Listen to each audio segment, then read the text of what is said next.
We're live at the African Food and Drink Festival. As a vendor here, I'm expecting a sold out day here. We make food, local dishes, continental dishes, pastries and cakes.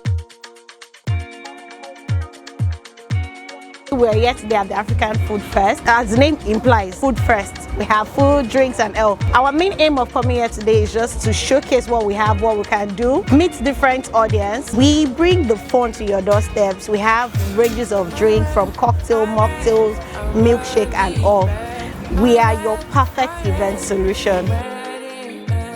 Well, yeah, we are here to witness the food. Actually, I love their food, you know, from 1K to Kilewele to Banku. We are looking forward to meet more people, to create more awareness for people to know that this ladies is made in Nigeria, produced in Nigeria and farmed in Nigeria.